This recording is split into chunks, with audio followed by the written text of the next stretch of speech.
চূড়ান্ত।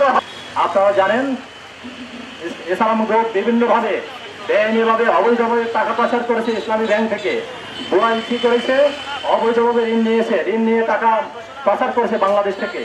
আপনারা জানেন 5ই আগস্টের পরে বাংলাদেশ ব্যাংকের হস্তক্ষেপের মাধ্যমে ইসলামী ব্যাংক প্রকৃত মালিকদের কাছে ফিরে আসার প্রচেষ্টা শুরু হয়েছে।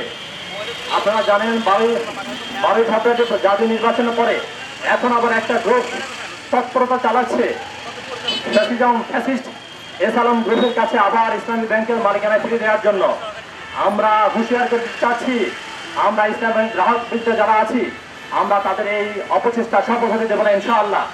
আপনারা জানেন কিছুদিন আগে ইসলামী ব্যাংকের সফল এমডি জনাব মোহাম্মদ ফারুক খানকে অবৈধভাবে অন্যায়ভাবে বাধ্যতামূলক ছুটিতে পাঠিয়েছে।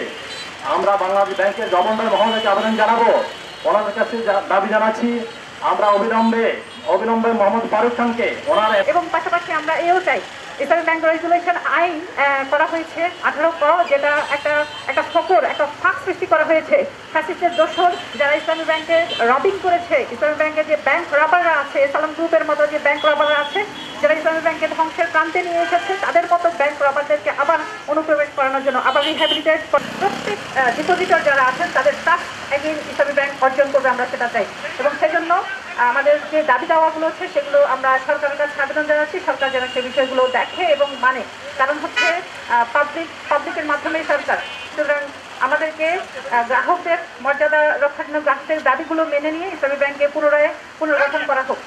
আজকের এই মানব বন্ধনে প্রিয় নৌখালীবাসী, আসসালামু আলাইকুম ওয়া রাহমাতুল্লাহি ওয়া বারাকাতুহু। আপনারা জানেন ইসলামী ব্যাংক বাংলাদেশের শুধু নয়, দক্ষিণ এশিয়ার বৃহত্তম ব্যাংক। এই ব্যাংকের মাধ্যমে এদেশের শিল্প, ব্যবসা, বাণিজ্যের ক্ষেত্রে এক বৈপ্লবিক উন্নয়ন সাধিত হয়েছে। কিন্তু দুর্ভাগ্যজনক সত্যতে বিশ্বের একমাত্র নজিরবিহীন ঘটনার মাধ্যমে, আইন শৃঙ্খলা বাহিনীর মাধ্যমে 2017 সালে ব্যাংকের এমডি এবং চেয়ারম্যানের মাথায় অস্ত্র ঢুকিয়ে এসালাম গ্রুপ ইসলামী ব্যাংকে দখল করেছে। এই ব্যাংকে দখল করার মাধ্যমে 22,000 কোটি টাকা লুটপাট করে দেবেন।